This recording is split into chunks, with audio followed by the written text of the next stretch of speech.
Welcome all. We're continuing our Tuesday morning class with Larissa, Nat, and Nico.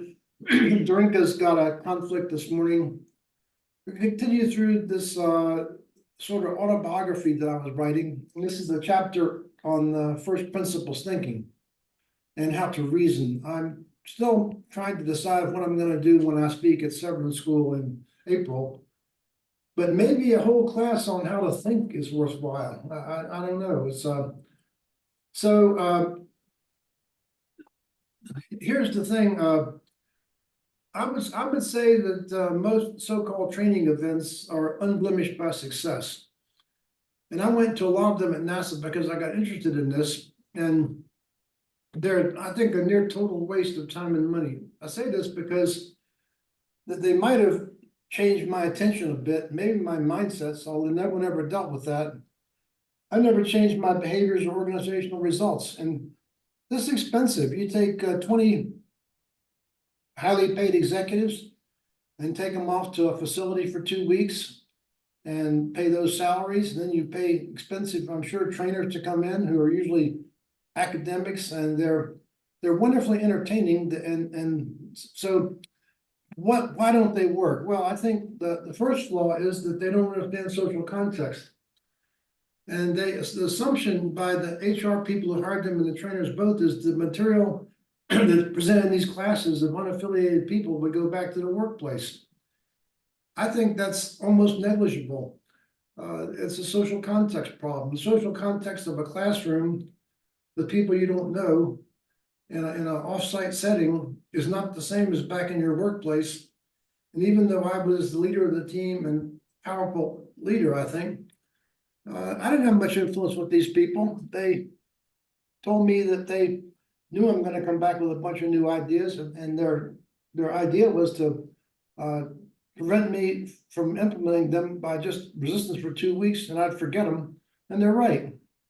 So that's the first thing that goes wrong, is that the mitigation to this is to teach entire teams. And there's two things that are different. You get a common vocabulary. There's no vocabulary in the social world, no common vocabulary and no understanding. And so once you do the whole group, and I say doing it in situ means they're all in the room together, you're going to change the social context. And that's the first big difference. I think that those of you that are thinking about using 4D, this might be interesting material. They also assumed a single encounter would be effective. And this is, again, the academic model. So when I was in class, you all were, for me, it was, 12 years of high school, actually not quite, but something like that. And then 5 years of undergraduate school and 7 years in graduate school at some level. This whole model is that you get a course in something that's done and gone and finished. And that works for, at some level, intellectual learning.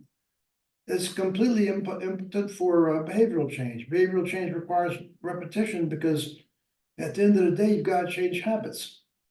So the mitigation, the first principle of mitigation, 4D, is follow workshops with repetitive assessments that include behavior improving action items and consulting and coaching sessions. And then you track it and benchmark it. There's an old expression from an idiot, Jack Welch, that we used to cite. If you can't measure it, you can't manage it. So is this interesting so far, folks? Okay. The third is that they thought generic education would be adequate. Again, it's the classroom model. When I went to school, nobody ever said to me, it would be wise, never happened. What material out of thermodynamics would you like to learn today? What do you think might be useful to you in the future? And what's an application you've got? That never happened. You learn what's in the book. You learn what's in the teacher's plan. And so the assumption is you're going to figure out how to apply it back in work. And the problem is that when you get back to the workplace, in my experience, and you might agree or disagree, the problems that you encounter require immediate focus and remedy. You're busy. You don't have any time to go stop and sit and think, how could I apply this little thing I learned? And the way we mitigate this is we process the dilemma during the workshop using the context shifting worksheet. And not only that, when you do these other exercises, follow on, you work on real problems. The academic model, teacher knows best, doesn't work in the real world. Then they use smiley sheet scores to measure the effectiveness. I'm not making this up. Uh, these have at least as much to do with entertainment and creature comforts as any benefits in the workplace. And this is not unique to NASA. Ball Aerospace told me that when they decided if I was going to come back the following year, they compared my smiley sheet scores to other contractors. If you read the comments on these things, it said lunch was good or the room was cold, and it's just stupid. So our mitigation is to measure the in situ behaviors before and after the workshops and periodically thereafter. This is not complicated, is it, guys? I mean, huh? And the other first principles, elegance, simplicity is it fundamental. I think the XY system of the 4D system is its input and output, information decisions. Young's theory of innate personality is as fundamental as you can get. And people ask me to look at DISC and other things. I found it had no organizing principle. It was some psychologist's opinion of 50 years ago looking at something, lists. And then finally, recognize the importance of social context and the focus on behavioral improvement. I don't think anything I ever said we're here to change behaviors. And finally, they were, and we've got quantitative data. I don't know if anybody else that measures the results of what they're doing. So anyway, and then what can the system do? Well, it can identify innate personalities by informing your strengths, your weaknesses, optimal occupations, and high leverage developmental areas. You can also analyze groups of people and how they do things, which is what I call culture. They can predict the likelihood of success and failures in business competitions and employ confirmation bias to enhance competitive advantage. Conventional training does none of that. So anyway, that's the section on first principles thinking. And as you may recall, I applied it to a whole lot of things as we went along. It ended with the whole point of this work for some years, the human development side. Thoughts or comments? Remind me again how often you typically are performing TDAs and IDAs. Once a month to once a quarter. Okay. I was thinking once a quarter, but yeah, I think, you know, you talk with the team about it. And just to be clear, the way we used to do it was we did a TDA before a workshop to decide if a workshop's going to be worth the money. Right. And we also once we decided we're going to do a workshop, every participant got an IDA beforehand with a professional coach to coach them. Okay. After the workshop, we did it as often as the team leader wanted to. I think quarterly was what they typically wanted. And I think another thing we added that's really important is to have a 4Ds in the organization to keep people's mind on this. Remind them, the staff meetings, how we're doing with our appreciation. Where attention goes, power flows. And so when the individuals were getting the IDAs, was it basically their teammates that were doing the IDA of them, or were there other people outside the team? The two criteria are that someone knowledgeable enough to comment. If someone was new to the team, it might not be anybody on the team. Right. It might be people in their last job. And the second is someone whose opinion they care about. So I think that's important in the sense that you do not do these to get good scores if you do them correctly. Right. So someone you don't like, but their opinion matters, like maybe it's a colleague in another organization you have to work with, you'd put them in. And I recommend for the first go round for IDAs, put yourself in. You're probably one person out of 10, you don't change the score materially. In fact, you probably lower it. We tend to be more self-critical than other people. And the other thing is include your partner or spouse and sit down with them and go through it. Talk about getting some learning. Right. Yeah, that's a novel idea to include partner or spouse. Yeah, I agree. You know, and I actually, if you're afraid to do that, it tells you a lot, doesn't it? No, I'm not afraid of it. Yeah, I'm actually thinking that it would be too much of the positive and it will really influence the score. But my goal for going for IDAs in terms of my own self-assessment, or not self-assessment, but the assessment as an IDA instructor, to include people who I know that they were very critical of me. Yeah, of Because course. honestly, for me, it's not really the whole crowd will sing a song how good I am. I really want to hear what it I'm is right. that is not working. I agree completely. There was a person who despised me. I put her in. Yeah, And, yeah, and that's I, what I I do. recognized her comments. Yeah, that's easy to do. And, So, and I didn't care. Yeah, same. so since you guys have obviously done the IDA, I've never actually done one. Is the IDA focus actually choosing who the IDA goes to? Or is that the proctor that's doing that? I'm not sure what you're asking. Yeah, same with me. I don't know what the by the question is. way, I believed early on that I couldn't stand in integrity and do this work unless I was in the top quintile. So my staff, the 4D people, about 12 of them on the independent contractors and clerics, I did it with them. And I did it every month for maybe 6 months. And I Okay, was benchmarking in the top quintile and moving up slowly. I said, okay, I'm doing all right. I'm keeping my agreements. I'm appreciating. I'm doing these things, addressing shared interests. gotcha. So So let me try my question again. So if I was to do an IDA of myself or want to have one performed, would I be the person that was selecting the yeah, people? yeah, you pick Okay, them. okay. Yeah, That answers my question. Thank it's you. your Exactly. thing. It's the feedback is for you. That's the really important point here that I never there was one case I got into a whole lot of trouble when I cited the feedback to the people. What happened was I was hired to by Ball Aerospace to help them win a proposal. And the guy that hired me said, "This is a must win. Do whatever you have to do to get us to win this thing." The TDA was in the dumpster. And I told them, I just said, "You're not gonna win with this team." And if I were, if I were talking to your vice president, I would tell him, "You gotta change some people out to get a win out of this. You be Hmm. just too friggin' broken." Well, that caused them to threaten a lawsuit to the company and a whole bunch of trouble.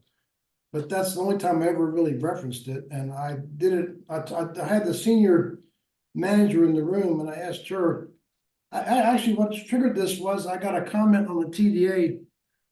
I got a comment on the overnight card that I read, and it said, "We're wasting our time here. If we can't straighten this team out, there's no point to spending the next $30 million as proposal. We can't win with the way things are." And I went up to the number one manager in the room, actually wasn't very high, and said to her, "What do you want to do with this?" I mean, I think she's right. Number synthesis right. Do you want me to push on this or just let it go? And she said, "It's our last chance out of the box, push on it." And it got me into a lot of trouble. I got Mm, CEO of the company on my back. And I think the problem there was, not to dwell on this, but when I worked with TRW as a consultant, I was like a TRW insider. They trusted me completely. Ball, I realized, doesn't use consultants. They don't have any experience like that. So me acting like I worked for them in the management pissed them off, whereas mm, TRW was happy to have Right. me. But other than that, the data, whenever I worked with a company or a NASA team, I went to the top management and said, "You have to understand that I will never give you a team's results. You can threaten me, do anything you want, but the team has to believe it's for them. So mhm, if you want the data, go to them and get it." So that's what Larissa's talking about. If you want to know the honest truth, you're gonna have to get people that'll give you that. Yeah. Mm-hmm. Mm-hmm. I usually do 50-50, so just to really have a statistically significant data. And 50 yeah. people like you, and 50 people that don't? Is that what you mean? No, What's 50%, 50% of those who I know to a certain degree would give me some respectful feedback, and 50% that I know for sure that they have something critical of me too. Because I honestly, that was my motivation in general. I really wanted to know what it is that I'm doing wrong or perceived to be doing wrong. Well, frankly, I don't think half the people I know are pissed off at me. I have trouble doing that. It's just one or two. And the one or two were people that I didn't care about healing the relationship. Yeah. And Charlie, I'm not sure if this is a good question to ask at this point, but I know what you've done made a huge difference in NASA in general. But it was a while ago now. I hate to say this, but do you think this the feed the what's the word I'm looking for? It's still there. It's still ingrained in the NASA culture, or are they losing it slowly? What's that? Oh, the 4D work? Yeah. I'm sure they're losing it slowly. Mm, It goes away if you don't repeat it. I mean, yeah. there, Frank reported on a phone call, somebody that was now very high in NASA management. Frank started talking about something. He said, "Oh, that's 4D language." So he Mm, recognized that and recognized that and said he'd been to a workshop years ago. I'll say this: I've had occasions when I was at Ball Aerospace, years later, and somebody in the hall walked up to me and said, "Oh, that 4D workshop, best thing I ever did." So yeah. but I think let's get back to the first principle. Mm-hmm. Are they holding on to the behavioral changes? I have no idea without measurement, but I suspect not. No, I feel so privileged, Charlie. Many thanks to you and Frank. I was there as a second chair with Frank at Goddard right before COVID. Right before COVID started, we were there for I think it was a 3 or 4 days or week long, something like that. It was incredible. It was most of 3 day. Yeah. Yeah. So yeah, it was It was incredible, Charlie. Yes, and we talked about you every single day of that training. So yes, just my ears were burning, Larissa. yeah, I'm yeah, but just Yeah, so I want to go back to what this whole section was about for a minute. mhm. I want to ask you, are you becoming more aware of whether you're thinking by analogy or thinking from first principles? Is it working for you guys? I think I'm getting there. I'm certainly Okay. able to notice when others Yeah, that's are the first step. Yeah. taking the shortcuts. Yeah, definitely noticing that. And Junko can't resist it. I mean, Costco has this really big bargain on a certain kind of beer right now. And it was sort of half price. And we bought a carton of it, and man, it was really good. So I looked up what it was about, and it turns out that Coors had closed a company that they had. I didn't know. It Oh, seems like Coors has about 20 beer companies of various sorts of names. And they mm, closed a factory, and I guess this was leftover stock. Costco bought it, so we went back to buy some more, and it was gone, and they had a different version of the same thing. And so we bought that, and it was beer that was influenced by the addition of fruit juices, which IPAs with doesn't sound good, but it was great. So we decided to hurry back. It has an asterisk on it. When you see an asterisk on an item in Costco, that means it's going away soon, not coming back. So as Junko said, we bought the thing on a Sunday, and drank it Sunday night and said, we gotta get more of this. And it was about, I don't know, a stack about 3 feet high. In Costco, something like that, can go in a day. I mean, Oh, wow. the throughput there is huge. So Mhm. she says, do you want to hear my theory about this? I said, sure. Well, said that the reason it was half gone is that CU students went in there on Saturday because they had a football game and bought up that half. And so we're okay if we don't go again before Saturday. So I just thought, well, there's no basis in fact for that. But I said, yeah, okay. So the point was we could go back yesterday, which we did safely, and there was a lot left, so we stocked up on it. Nice. So I said, do you want to get binoculars and go down there next Saturday and see what CU students are walking out with? Oh, boy. That's awesome. Yeah, for me, Charlie, if I may add, I obviously familiar with at least dozen of different similar assessments, but the 4D caught my attention a long, long time ago because everything that you developed and talked about really processes you process information. Your logic is really matched with my logic. And the way how you process information, all the inputs and outputs this is the way how I've been raised and educated and trained. So Well, I think most engineers and scientists do this, don't they? yeah. So Mhm. that's why most engineers and scientists, sorry to say it, not for the record, I guess, but we all are dare to say that we're all skeptical of other assessments. Yeah, that's right. Yeah, Mhm. so I don't know, many of us, I don't know any scientist or engineer in my circles who would just say, yeah, I trust it. But with 4D, it's exactly that's how I see things, that's how I process things. So Yeah. for me, it's just, Cool. yeah. Oh, yeah, you're right. Maybe this is a scientist and engineer, more engineering rather than anything. So move on.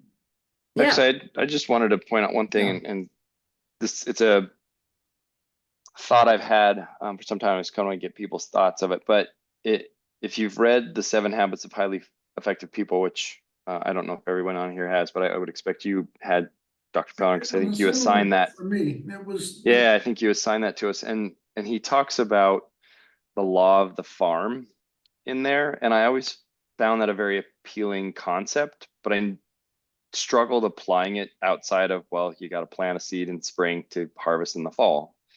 Like that felt very logical, whereas this first principles thinking and really it feels like this brings it back to the scientific method has worked much better for me. And I think that's I kind don't of remember what's that aspect of it, but okay. yeah. Yeah, he talked about the law of the farm, and you can't harvest what you don't plant, and and that's a lot of the problems. And I think we're still seeing that today, and maybe in some ways even more in today's society is people expect to just get the payoff Yeah, instead of understanding that you, that's it exactly. but I struggled like actually applying that into real world situations where the first principles thinking and kind of refreshing my understanding on the scientific method has helped much more. I think if you just pay attention to this, it's straightforward, and Mm-hmm. just notice. I just am surprised how reasoning by analogy is so common. Mm-hmm. It's a nice shortcut, right? Yeah, it's just easy and shortcut, and again, it works in the short term. Mm-hmm. What shirt to wear tomorrow, it probably works pretty well. Right. Where it fails is anything the strategic. And Yeah. this is this is the core issue in the continuing existence of our societies. I'm gonna put a big statement like that out. That if you don't think from first principles, you're gonna get it wrong. Mm-hmm. Time will, so I think, I live in the first derivative. So if you got the trend wrong, you're gonna be screwed in the end. And if you get the trend right, all you gotta do is wait. Hmm. It's all about the trend, and reasoning by analogy ignores the trend. It has no attention to it, whatever. So I think this is just a really powerful notion. If you're able to sort of put this to work, I'm delighted. Getting there. So Definitely getting there. move on. Yes. Storylines. So storylines written like this, I think, is a Charlie word. What that means is that you won't find this in a dictionary. I made it up. And I made it up to talk about this very special kind of thought that, again, is very, very common. The things that come out of our conscious and unconscious beliefs and biases. And they're true for us. They certainly feel like God's truth. But by definition, they're not the truth because they're arguable. If they're unarguable, they're not storylines, they're truth. Let's be clear on this. Again, almost everything we say is a storyline. And I got into some arguments, friends, when I first started this about scientific statements. And the argument that you can make is that physics is always wrong in the long run. In other words, Newton's wrong, he's replaced by relativity. And later by quantum mechanics and so forth. But I think that I accept scientific statements backed by evidence as the truth, even if they're in some sense overtaken by time. And I say that because what Newton's equations are right in the realm that we use them. They're completely right in everyday life applications. And the other is a more interesting one because it's so simple. That's the truth of our experience is unarguable. And I like this trivial example. This room is hot, and I say it in workshops because I'm hot in the room. Others will argue with me. And if I say I feel hot in this room, it's foolish to argue with that. So here's the problem. If you let these things free run, you'll act on them as they quite literally drive your behaviors and emotions because they feel like the truth. And the fact that they're just thoughts, you can freely ignore them or change them. This is a really powerful statement. And are you guys tracking this? It makes sense?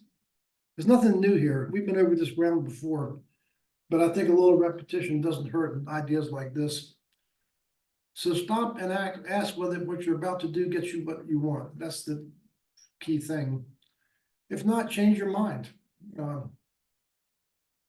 Change what you're thinking. And like everything else here, it might be difficult at first, but I think it's natural and effortless once you make it a habit. This is the key to everything, habits. Covey had that right with the title of that book, 7 Habits. So use your emotions. Emotions and thoughts are both body functions and tightly linked. Emotions, if anything that doesn't strike you as familiar, speak up. Nothing here is new news, but if some of you want to poke at, let me know. Emotions occur in different locations on your body, actually predictable locations, as sensations our minds name as emotions. And conscious thoughts arrive in our baby blanket-sized cerebral cortex on top of our head. So one trick is do an emotional check-in. Ask yourself, how are you feeling?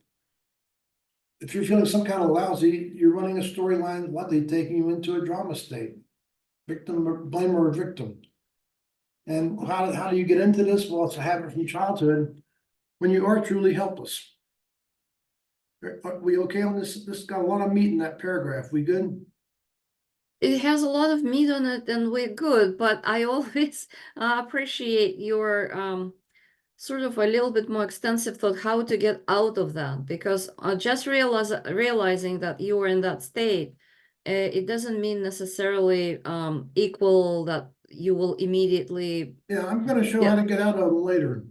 Okay, thanks. That's AMBR, that's coming up. So that's the next section, actually. So this is just about the idea of storylines. And we willingly adopt hierarchical leaders' fictitious storylines because we want to believe them. And if not, the group or the group will punish or reject us. This is so potent in today's political environment.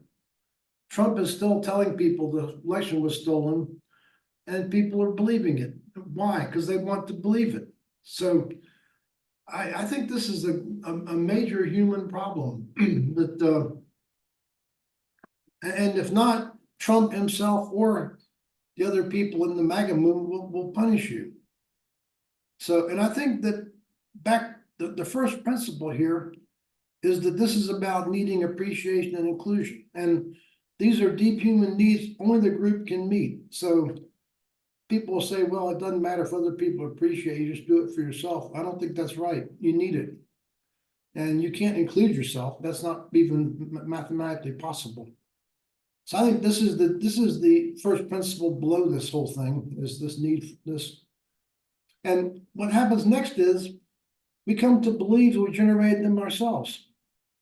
This is the most, again, this is a very potent idea, in my opinion. I think that the MAGA people, after a while, believe that they decide on their own that Trump won the election. They forget that it was implanted. Now they're all in. Now you argue for them no matter how nonsensical they might be. You're not swayed by data. It doesn't work anymore. The fact that 50 lawsuits were all thrown out is irrelevant. So just reflect on this for a minute. This is heady stuff.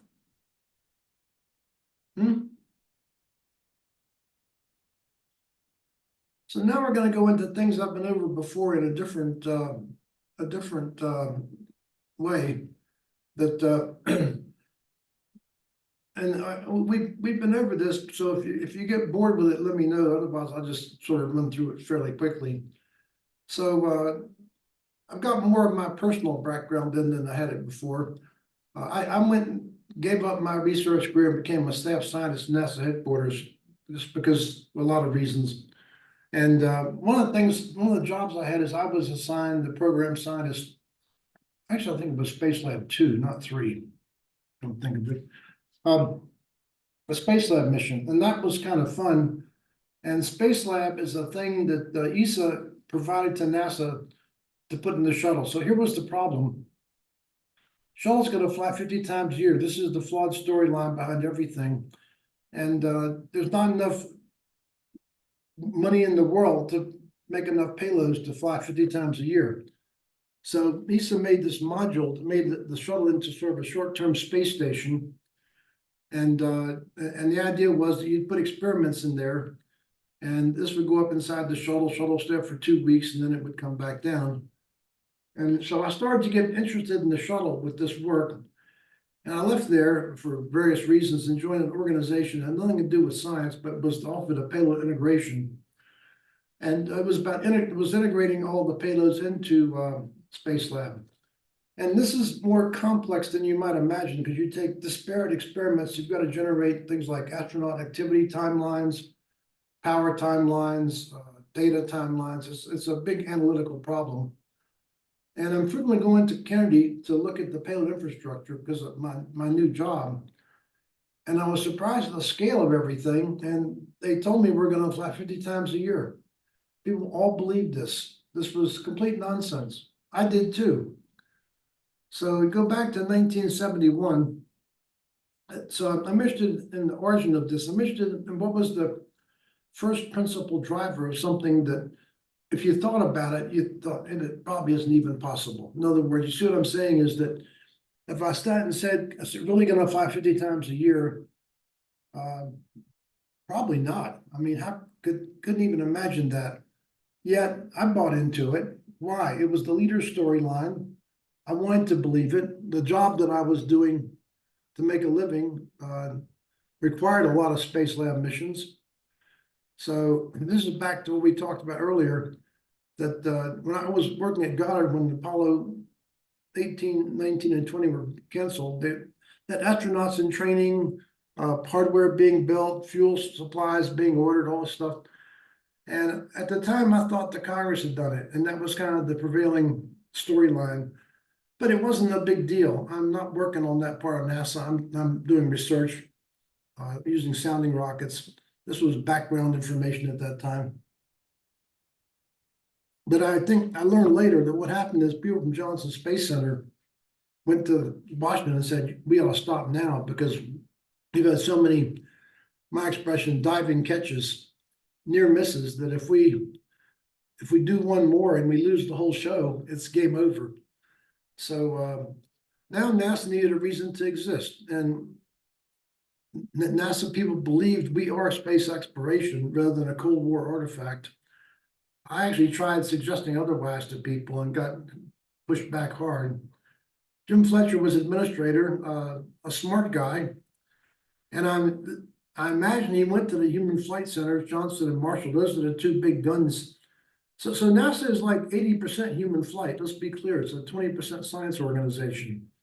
So, and the big guns are Marshall and Johnson politically and everything.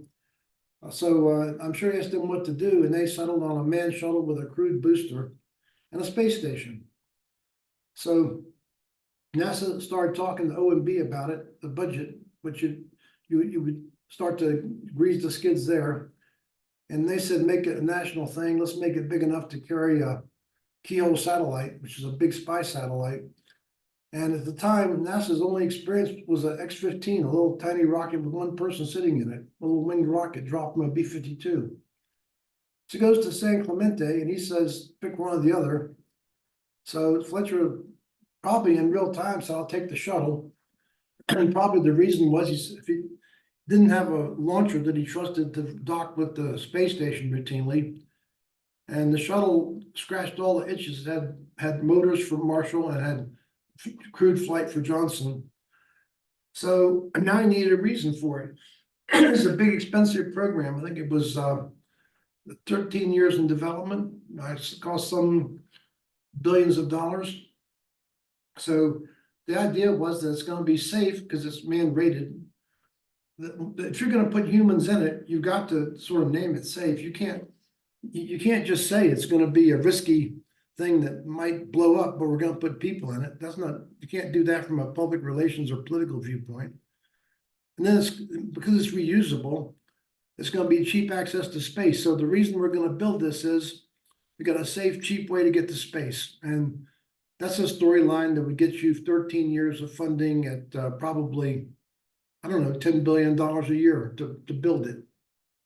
So the fictitious storyline that ran everything was shuttle provides cheaper access to space than conventional launch vehicles. They were now termed expendable launch vehicles. They weren't called this until the shuttle existed, but expendable is kind of a derogatory term. And the unfortunate reality is that NASA's budget is more or less flat. And so with the numerator fixed, that is the budget fixed. Only way to make flights cheaper is to raise the denominator, fly more frequently.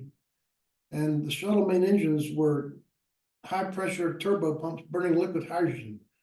The SpaceX rockets burn kerosene. This is high tech stuff. This is liquid hydrogen is probably a few degrees Kelvin and very, very explosive to handle. Also, it had these, what to do about the reentry. Apollo had ablative material, had sort of rubber stuff that kind of burned away. You can remember seeing pictures of the Apollo capsule with flames all around it while that stuff's burned up. Well, you'll fly over and over, you can't do that. So I had this really clever tiles, which were almost like styrofoam in their weight. You could hold one in your hand red hot, but by the same token, the heat transfer was so low. And the idea was that they're going to be used over and over and over. Well, every time you flew, you broke half a dozen or dozen of them, and they're all custom manufactured to fit on a particular curving part on the shuttle bottom. So replacing those was months of work. So the shuttle's flying 5 times a year, not 50. And given that the cost of the budget is fixed, it's the most expensive way to go to space. So now Jim Beggs comes along. He's probably worried about this. I don't know. This is speculation at this point. But the reality is he decides it's a good idea to put people in there, politicians.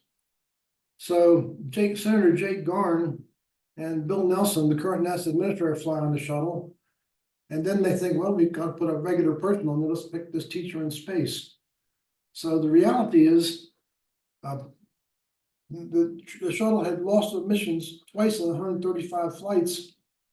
So the only data you have is it blows up twice every 135 uses. And the story in NASA was it's 1 in 1,000. The storyline but had no fact behind it. People believed it. But then the big thing that happens is Beggs had personal access to President Reagan. And the story was his wife ran the Midwest campaign to reelect him. I don't know if that's fact. I suppose so. I don't never verified that. I do know he met with Reagan and made him declare the shuttle as a national space transportation system, but also forbidding the use of other launchers. Now, this made the rest of the government really mad. The shuttle was delayed. It was unreliable schedule-wise. NASA sold it at a loss. Even then, it was still more expensive. And there's a huge difference between having a payload on top of a big long rocket with the motors at the bottom and taking the thrust straight up versus having it sideways and close to the engines. So a total redesign of the payloads to take these loads. So and most of the military payloads, the classified payloads, launch out of Vandenberg because they're in polar orbits. NASA's main launcher, of course, is in Kennedy, and you can only launch into practically low inclination orbits from there, and on and on and on. So they took over the Space Council, I believe chaired by Dan Quayle at the time. What I'm talking about is the National Reconnaissance Office, National Security Agency, Central Intelligence Agency, and the Air Force. And they forced Beggs to get a deputy he didn't want named Bill Graham. I knew him quite well. He had no managerial anything. And then they made a storyline that Beggs had broken the law when he was back at General Dynamics. I'm not going to go into details of that again. It wasn't true, I'm quite sure. But it doesn't matter. In Washington, you make it up and it has legs. And I put this in here in Washington, if you want a friend, get a dog. And now the fictitious storyline, NASA has effective leadership and the shuttle is safe. So someone supposedly calls Bill Graham and says, Reagan wants the teacher in space tomorrow night, launch tomorrow. So, and at that time, as we talked about, they had inexperienced, incompetent people at many levels of NASA for whatever reason, and they launch it with ice on and it blows up. So the closure is that when I'm head of strategy years later, I presented an argument to top management, the top 40 NASA managers, and I said the shuttle is a technological success and a policy failure. And the shuttle people jumped up and shook their fists at me in anger. We met a month later and they apologized, said I was right. And I said we should replace mission to infrastructure with human exploration as the goal. I actually called what NASA's mission to infrastructure, and people who thought about it agreed. And think about this. This is the agency to explore space, and all we're doing is building these expensive systems, the space shuttle and the space station, to do what? So that's the storyline example that of the power of this. Isn't this nuts? Comments, thoughts? Sorry, I had to get off mute. So do you think if people were better reasoning from first principles, you would avoid the negative storylines? Absolutely. Charlie, I do have a question. Maybe you can comment on that this time or next time. It's you often hear people who say, I'm so grateful for that manager who pushed me and then I went above and beyond and I managed to achieve great things. Without that, I would have just be sitting still. So, and then here we hear a story in which people go in unfounded reality, in unfounded optimism and just make things up and then go for that. And so to me, the question is really, how do you separate the two? When you are working in an organization, how do you now know at what point there is something that it's like, healthy to push you up to do more versus where it just becomes something that it's looks glorious that it's destined to fail? Nat, do you want to answer it? No. First principles thinking. You get back to first principles, we spent the first half of this on. It's a first principle, this is nonsense. I mean, if you just think about it for 5 minutes, there is no way that any, you know, so I think the problem here is reasoning by analogy, and the analogy was commercial airplanes. That was the analogy that people are using. And there is no analogy between something that it takes 6 months to refurbish and an airplane, a commercial airplane, that all you do is put gas in it and go again. So the whole thing is not analogous to an airplane at all. And the fact is that anything with humans costs more money than a robot. I think that's I don't know anything that's not true. That's the first principle argument. So it's going to cost more to put something with humans that don't need humans. And a launch vehicle, a standard launch vehicle works fine. There's no need for humans. So as soon as you want to put humans in the driver's seat to carry something, it's going to cost you more. And it's really that simple. So the logic is, and if you look at how we got here, if you stop and think about how we got here, it's quite obvious. This whole thing came about to save an agency who lost its mission. I mean, that's the bottom line. And what should NASA have done? Well, I think they should have. So I was an employee, I wanted to continue, and I think there was a lot of, valuable infrastructure, but it should have stopped and said, well, what is it that the taxpayers want us to do? That's the missing part. And probably should have had some people go ask that question. And I think the taxpayers would probably say, we want you to keep exploring space and want you to go back to the moon or go to Mars or whatever, but not to build something that's gonna take payloads 150 miles from the Earth for the next 30 years. If you told them that's what we're up to, they would have said nonsense. So I think first principles thinking instead of by analogy. So again, I'm quite confident in saying that reasoning by analogy is what brought us here. That this is not an airplane. It looks like an airplane. It was discussed like an airplane, but it's not an airplane. It's a rocket. And put a human cockpit on a rocket and use it to take to launch things is just violation of common sense. First principles thinking.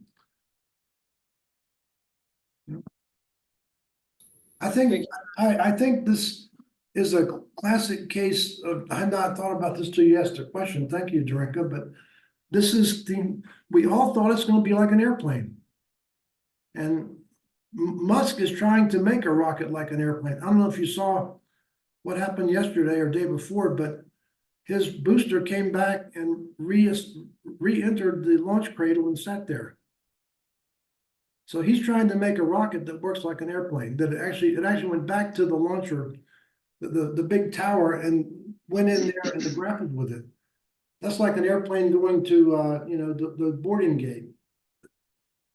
That's and the day that he gets to where all he's got to do is put fuel in it and launch it again, which is the goal, then you've got something that can truly be an effective launcher, but it doesn't have a cabin on it. There's no people. It's an unmanned system. It's just like so the day he put a cabin on it, wanted to have people drive it. It's just stupid.